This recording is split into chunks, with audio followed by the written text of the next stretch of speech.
Good day, Crime Talk aficionados. My name is Scott Reich, and this is Crime Talk, the most fact-driven, unbiased, true crime channel. First on the docket today, well, some new dates for Chad and Lori Vallow. Second, Barry Morphew's preliminary hearing, day 3. Remember, we have Ms. Julie down there on scene. Third, Tom Girardi has been disbarred by the feds. The state is still pending.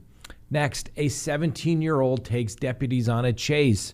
Could it be because he didn't want them to see what was in the bed of the truck? A newborn kidnapped by mom's new Facebook friend. Some more dating malpractice. And then finally, our dumb criminal contestant of the day. And we announced the winner from last week. Let's talk about it.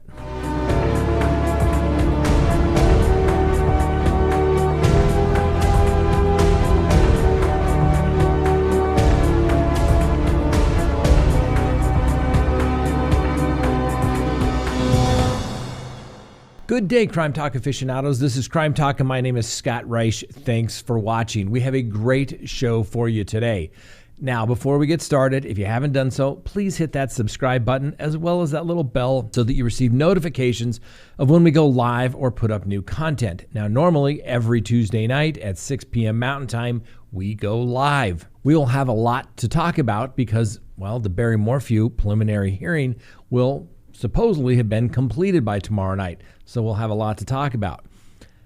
Here's the catch. I'm supposed to be in a quick trial. So I'm not exactly sure of the start time, if it'll actually be at 6 p.m. tomorrow, and whether I'll be here at the Crime Talk studios or maybe I'll be doing it from my patio. We'll have to wait and see. So be flexible, and we'll do our best to be there for you tomorrow night. Also want to thank everyone for their patience. Last week, Thursday, had to jump into Crime Talk 1, go do a couple of quick things, and, just didn't quite get everything done, so hopefully we'll make it up for you this week. All right, let's get straight to the docket. First on the docket, Chad Daybell and Lori Vallow have some new dates set. First, Chad Daybell has a motions hearing regarding the change of venue. Now, that hearing is set for October 5th and 6th at 9 a.m. There's also been reports that Chad Daybell has signed a waiver of speedy trial. As you may recall, they're in Idaho, just like here in Colorado. From the time the defendant enters a plea of not guilty, the state has 6 months to bring him to trial. If the defendant requests a continuance of any trial dates, a waiver of speedy trial is requested and demanded by the government and the court. So what that means is the case will be set out even farther in the future than it already is.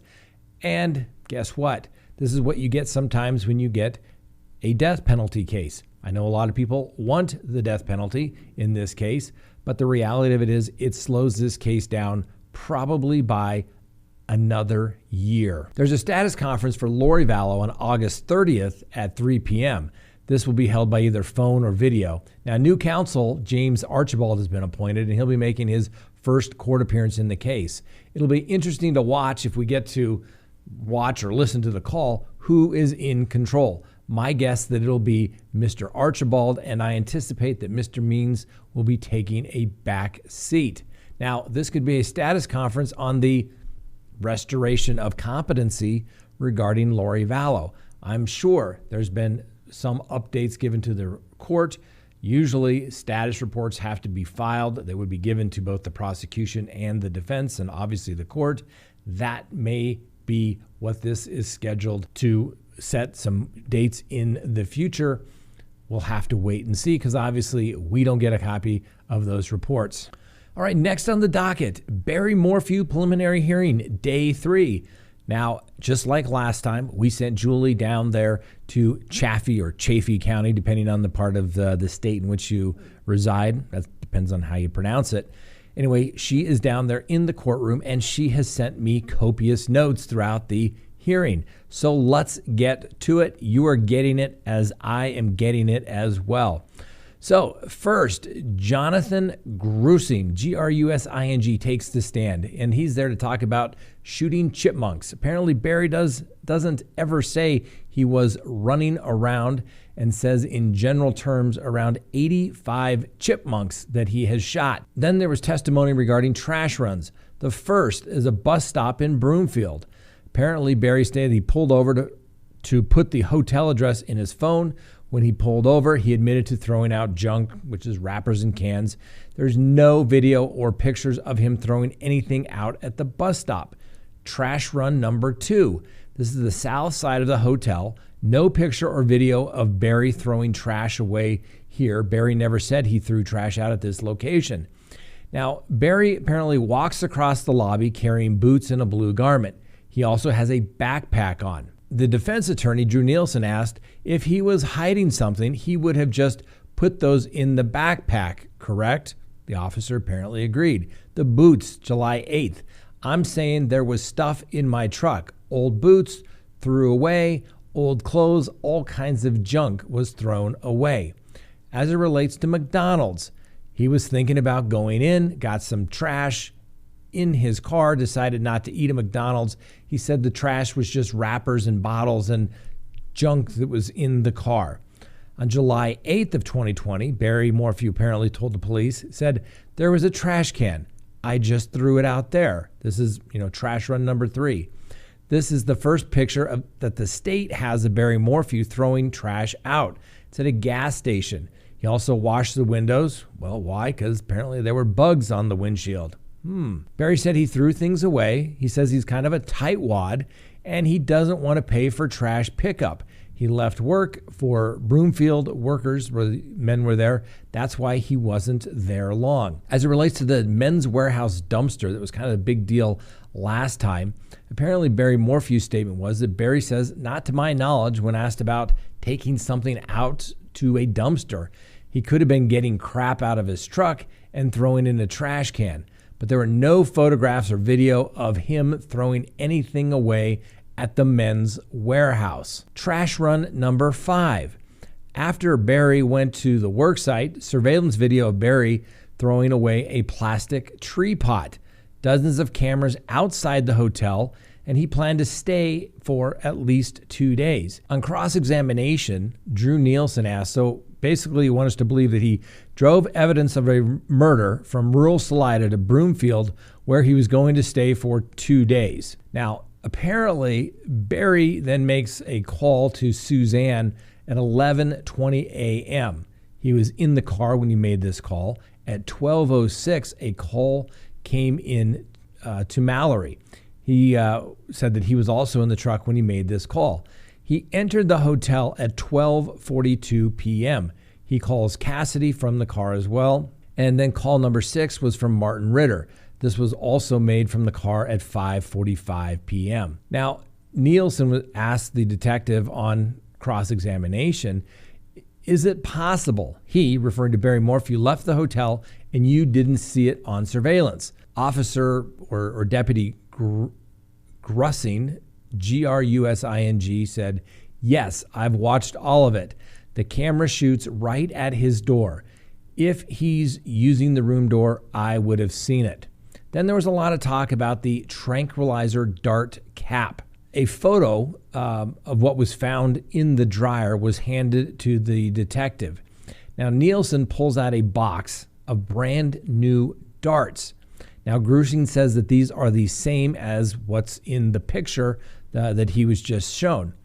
Nielsen asked, does this have a cap on it? Grussing says it does not. Nielsen then asks, the dart itself doesn't have a cap on it.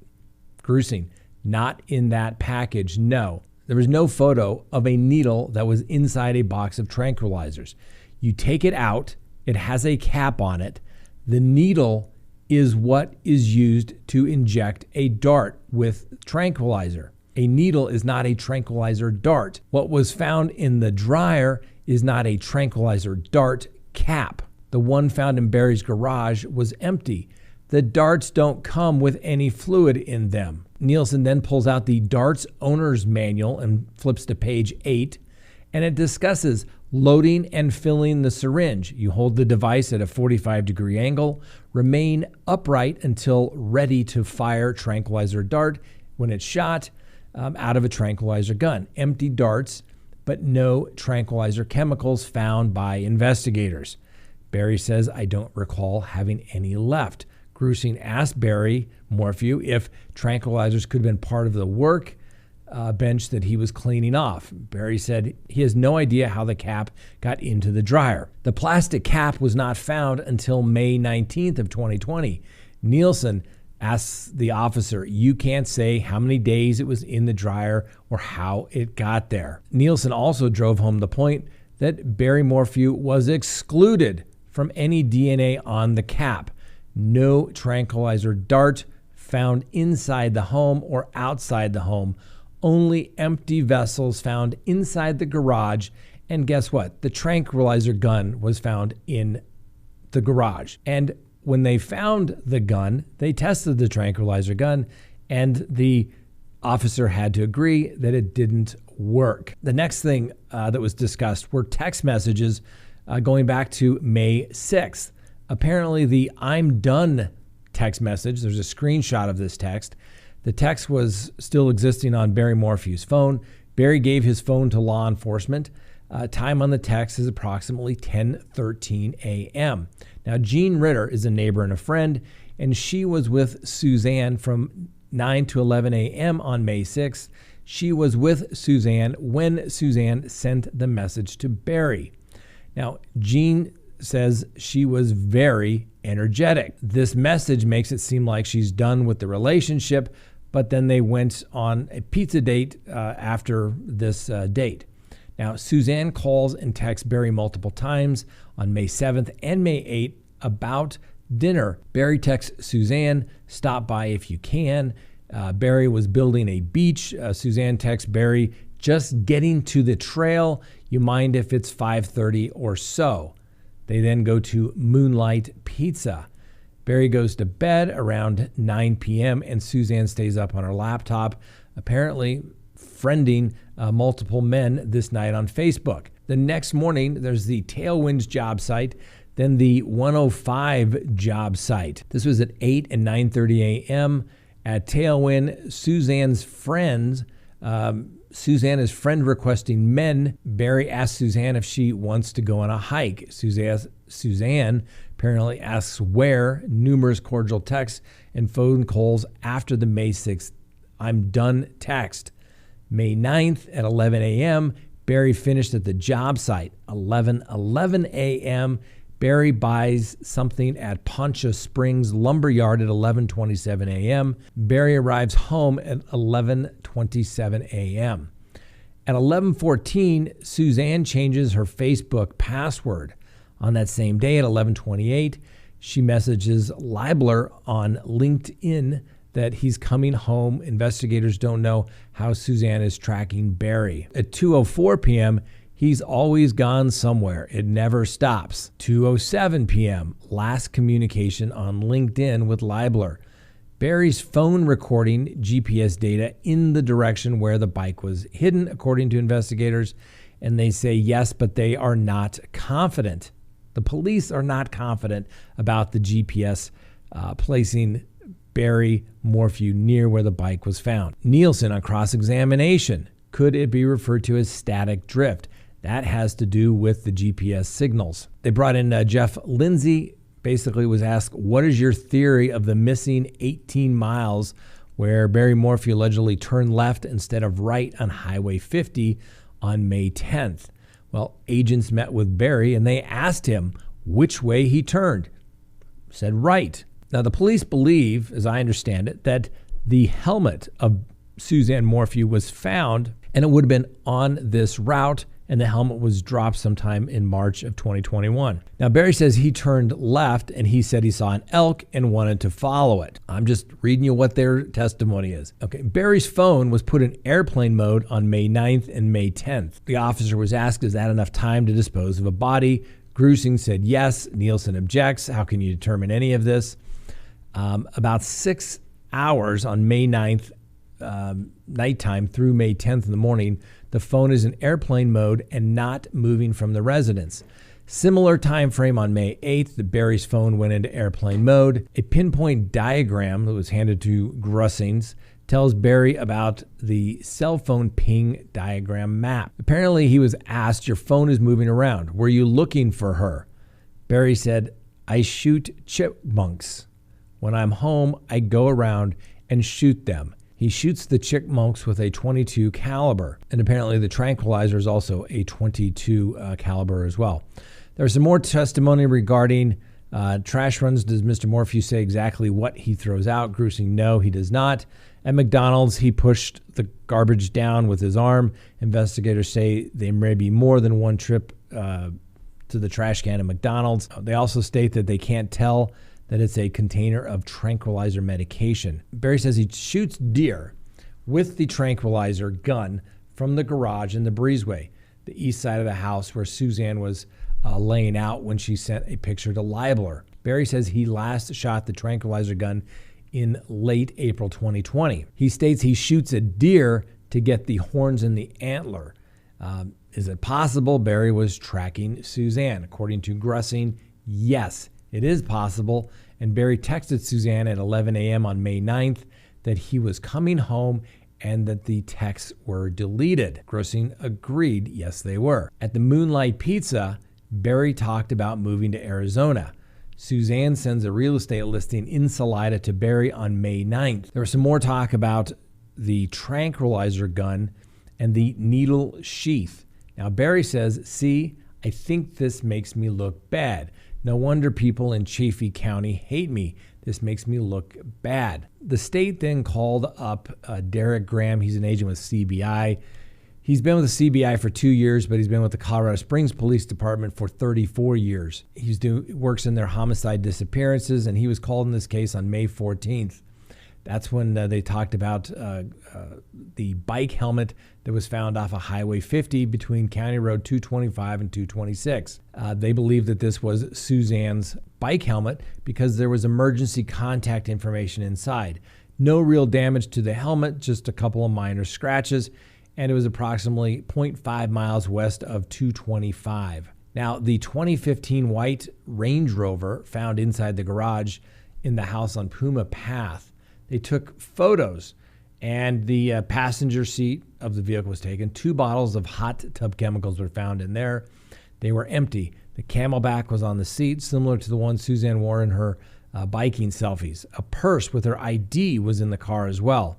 Now, Morphew's residence, there was talk about bedding having been removed from the bed. Sheets were found in the dryer. There was also testimony that the recording device, the spy pen that was the big talk last time, was found in a box of bras in Suzanne's side of the walk-in closet.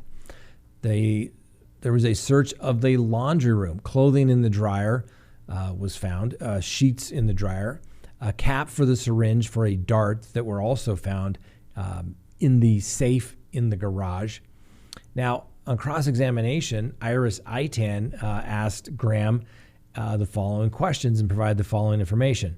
He says that first that the helmet was located on day 14 of the search, and it appeared to be what they referred to as a simple toss from Highway 50. Tire track castings were taken near and where the helmet was found, and the tire castings were done to compare to Barry Morphew's tires and the 2 Range Rovers, and none were a match. Barry's DNA was excluded from the helmet that was found, that was Suzanne's. The hot tub chemicals containers, Barry was at the Salida Spa, and he was there between 4 and 5, but the owner said Barry did not purchase anything. He called the owner by name and asked when Colton would come by the house to fix the spa. The owner, Janelle, did not notice anything different in how he was acting. This was confirmed. The day was May 9th when they saw him. The spa and stove, apparently back in September 25th of 2020, Janelle Neville said again that Barry was in the store between 5 and 6 and reiterated that he did not want to buy anything. Itan, on cross-examination, said, are you aware Suzanne had a to-do list on the counter? One of the things there was Mal's sheets. The sheets in the dryer were Mallory's sheets. And Mallory, Macy, and their friends were on a road trip. Now, the court had to interrupt at this point and said, hey, we're trying to limit everybody's time here, and you're at 14 minutes now. The judge said, wrap it up. Itan moved on and went back to the helmet. Cross-examination said, how far was the helmet found from the road? And it says it was found by the search and rescue people. As it related to the spa, were you able to get receipts? Graham stated there were no receipts. When asked what else did you find in the dryer, he said clothing, men's khaki shorts, Mr. Morphew's that he wore previously. Undersheriff Andy Roerich testified about his 20-plus years of police experience as an animal control officer. He seized the vehicle at the scene and helped the CBI search the vehicle. They have a picture of Barry's car shown with Roerich. Yes, it was dirty. A backpack was found. And when they searched Suzanne's car, obviously they found the purse in the car, pictures of the purse, and the contents taken by the deputies. A wallet found inside the purse. It had Suzanne driver's license, credit card, medical card, cash, and checks. The search of the vehicle happened on the 11th or the 12th. When asked what was the significance, the officer stated that her medical card was in the wallet, but she had a doctor's appointment the next day. She left cash, and it would have been hard to travel without an ID. When they searched the Morphew's house, the big information that came out that apparently a door frame in the master bedroom that the police saw what they observed to be damaged on the door. A crack apparently on the door frame. It was typically caused when a door frame is broken into from the outside. They also found a .22 caliber shell that was unspent, not used, on Suzanne's side of the bed, the left side, near the nightstand. The police also found a book, Courage to Change. It was a book found sitting in the area in the house near the Bible. The significance of the books was apparently family members said that they needed to look for three things: the Bible, Suzanne's Al-Anon book, as well as her journal. Well, they found the Bible, they found the Al-Anon book, but they didn't find the journal. However, the police stated that when they searched the house, they looked in the fireplace, obviously. Firewood was filled up, not used. Paper material, wrapping paper, pieces not completely burned. Hangers from folders in a filing cabinet were found. A binding was also found. Suzanne's journal was apparently not found. Dogs searched the area, needing an article of clothing from Suzanne. Barry went inside to get clothing. Deputies went with him at 10:39 p.m. when they were conducting that search. Somehow the deputies thought that this was odd, and basically the defense objected at this point because, frankly, that is speculation. That wouldn't be admissible at trial, but the rules of evidence at a preliminary hearing are somewhat relaxed. Apparently, there's body cam video showing the deputy escorting Barry to grab a garment belonging to Suzanne so they could provide to the dogs to search. Bicycle shorts were taken. Riding gloves were also on the floor. And Barry is not asking any questions. He's not trying to call her phone. This was the last place he saw his wife, according to the testimony, but doesn't even look around for her. The state also brought in somebody from the Division of Wildlife to talk about antlers and when they would shed their antlers. And basically they said this time of year, where Barry said that he was doing this, didn't really make sense.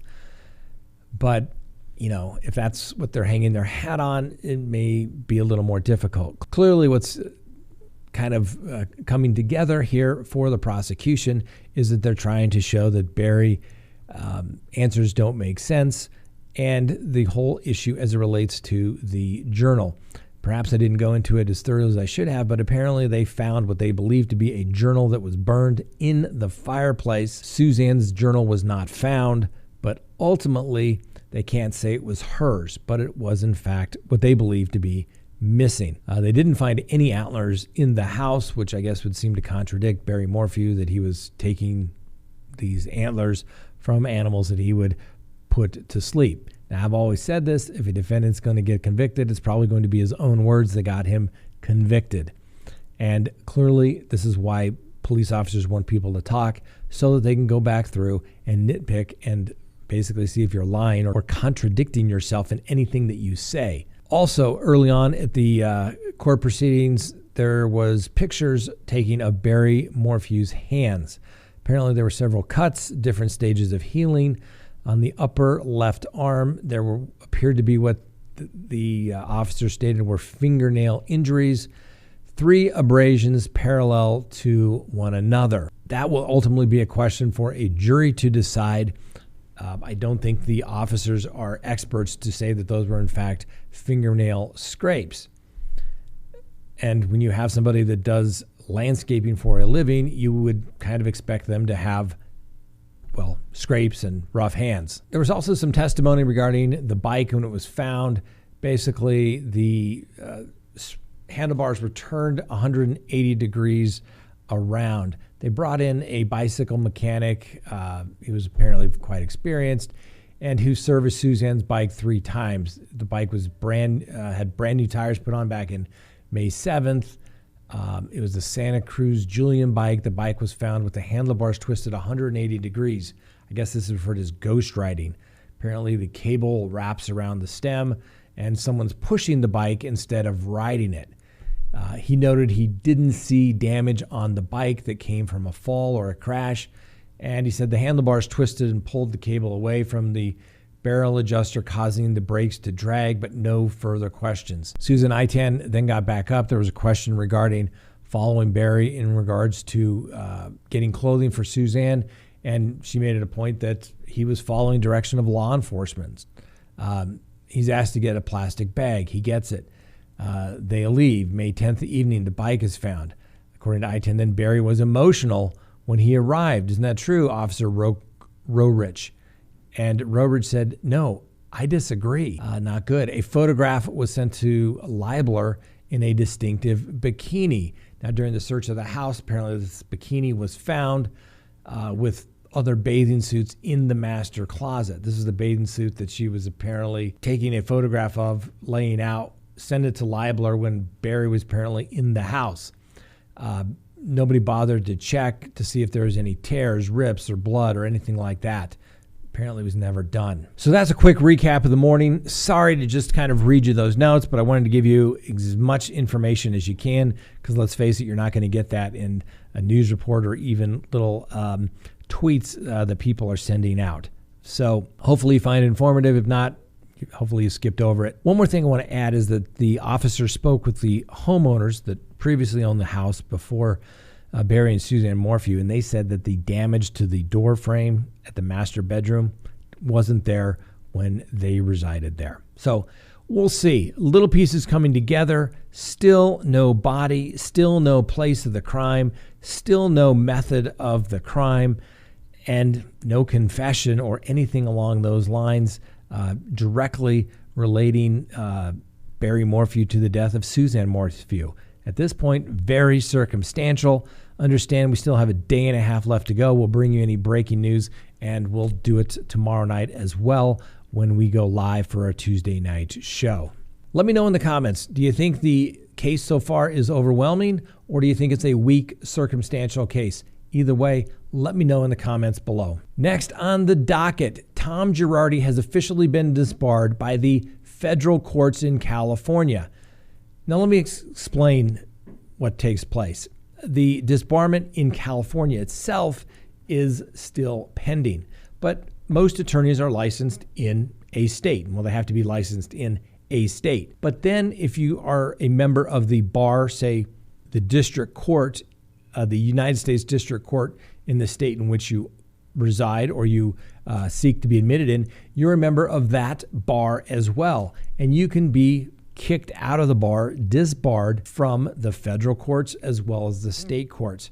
And it can be from each district court where Tom Girardi could be disbarred. So you have the state court, which would be all the state courts, then the district court, say the Northern District or the Southern District of California. He had litigation going on in several United States district courts across the country. He can be kicked out of all of those jurisdictions as well, preventing him from ever practicing law again. Of course, I don't think he's going to be practicing law ever again. According to the documents, under the Central District of California in the United States District Court, he has been disbarred.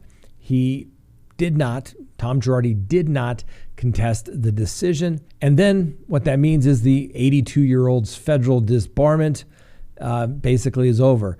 The state disbarment is still pending, as I just talked about. Now, you have to remember, Tom Girardi was one of the most successful personal injury mass tort plaintiffs in the entire world. But on June 9th, Tom's younger brother, Robert Girardi, was designated as his permanent conservator. And records obtained through public information records show that Tom Girardi basically suffers and has been diagnosed with dementia.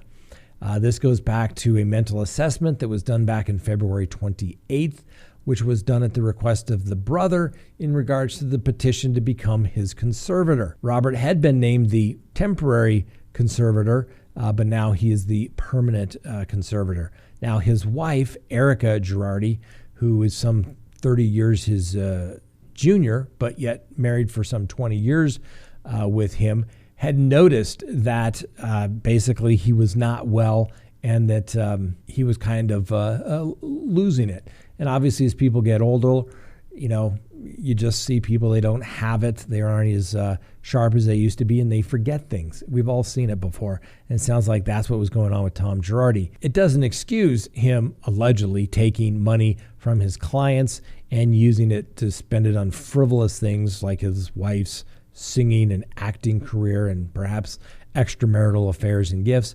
But clearly, he was living beyond his means. So Erica, his soon-to-be ex-wife, doesn't want to really be drawn into all of this, but a lot of people are trying to say that she was receiving a lot of money from Tom Girardi over the years, and guess what? They want that money clawed back so that they can get it to go where it rightfully belongs, which is more than likely his clients who were victims in a personal injury case, and they're entitled to that money. Now, Tom Girardi had not been seen in public after his divorce from Erica until early August of 2021. And take a look at this. He's spotted with a black eye and was apparently being assisted walking around by another woman.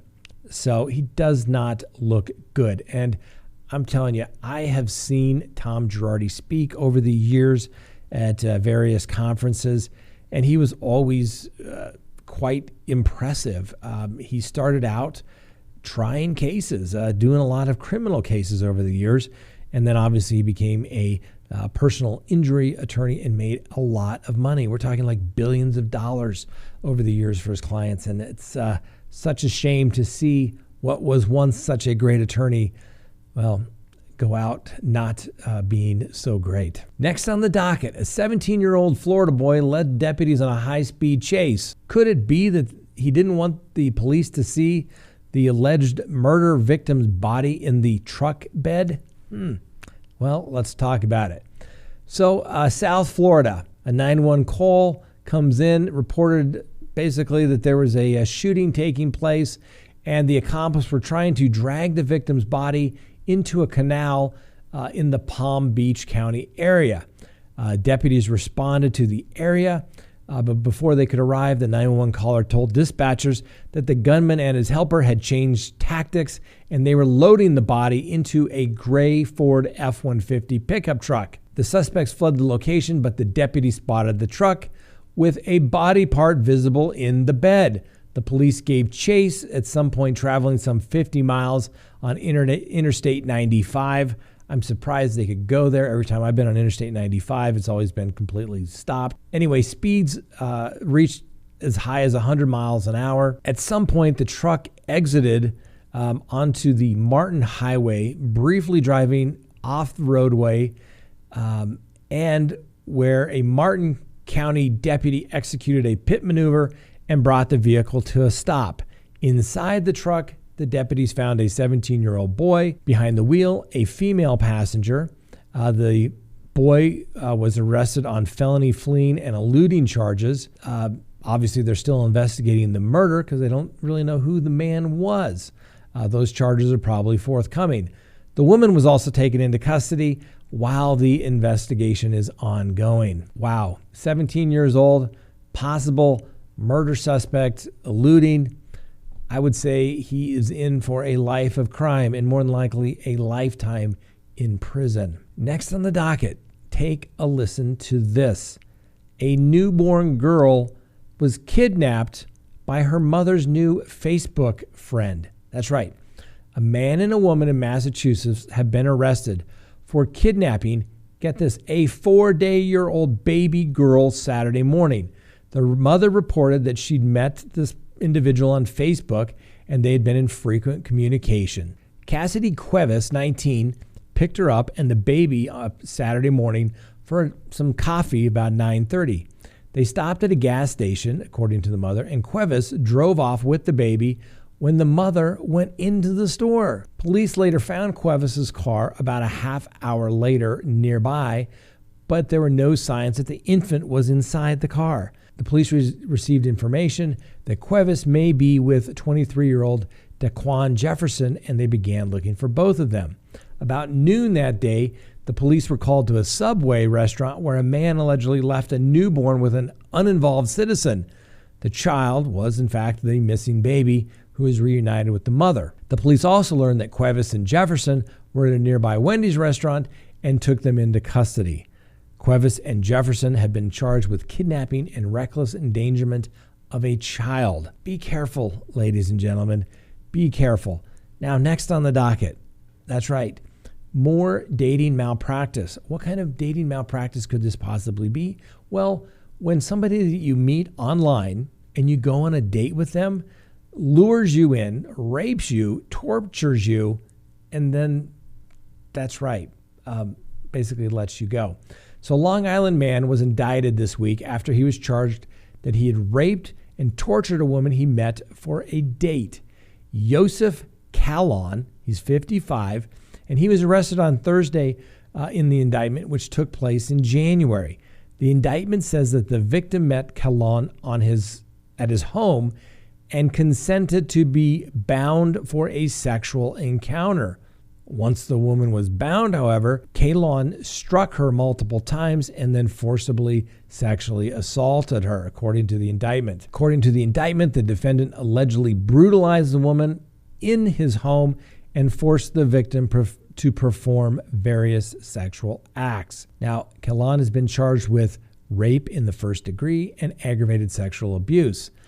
Bail was set at $250,000 cash and a $1 million partially secured bond. I'm telling you, ladies and gentlemen, it is dating malpractice not to check whomever you are going out with a background check. Take a look at CrimeTalkSearch.com. Please go to CrimeTalkSearch.com, sign up for a background subscription service. You'll be happy you did. If there's anyone out there you were ever curious about, what was in their background, now is the time to do it. If you're going to get involved with somebody, now is the time to do it. When you go to CrimeTalkSearch.com, you put in the name, literally millions of public records are searched, and a report is generated. And it's going to give you a report. If they have multiple social media accounts, you're going to find it. If they have multiple phone numbers, multiple email addresses, it's going to be found. And more importantly, you're going to get information regarding criminal history. Hopefully the person you're searching has none whatsoever.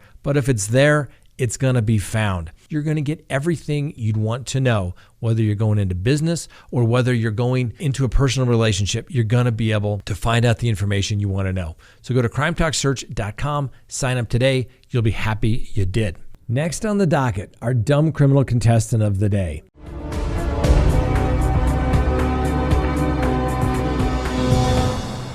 Well, you see, an alarm went off at a correctional center in Redwood City, California, and a correctional officer went to check it out. And according to that point, the correctional office found Moises Dona Robles, who was a little confused and under the influence of both alcohol and meth. He apparently was sitting in a lobby inside the facility. They had to do a double take because he was wearing street clothes in an area that was reserved for inmates. Robles told the police he was fleeing a man with a gun. He admitted to being under the influence, and he was also had other people's credit cards on him. Now, he pled guilty to the charges, but what made him the dumb criminal contestant of the day was because the alarm that was going off was that he was breaking into the correctional center. That's right. He broke into the correctional center, had to climb a brick wall, get into a lobby, go to an area where he would be in jail garb, not in civilian clothes, under the influence of meth and alcohol, and He also had credit cards of other individuals on his person. How dumb could you possibly be? Well, Mr. Robles, you are a dumb criminal contestant of the day. Congratulations. Maybe you'll be joining the ranks of our dumb criminal contestant winner of the week last week, and that was, drumroll please, Gary Chase Coble Jr. He was the man seen riding a horse down a road and into a house. As it turned out, the horse was stolen. The police officers showed up at the house. They spoke with Coble's father. They realized the horse was there when they found horse feces in the living room, and they found Mr. Coble hiding with the horse in his room. Ultimately, the horse has been photographed and given back to the owner, but Mr. Coble has been charged with the theft of the horse. Congratulations, Mr. Coble. You are the Dumb Criminal Contestant Winner of the Week, which means you get some cool Crime Talk gear. Congratulations. We'll get that out to you. You know, just use it for what it's supposed to be used for. A lot of people throw things. Don't hit the horse. Don't do anything like that. All right? All right. Thanks for watching, ladies and gentlemen. I know it was a long show, but we wanted to give you the information on the Barry Morphew preliminary hearing. We'll have updates for you as they become available, and we'll see you tomorrow on Crime Talk.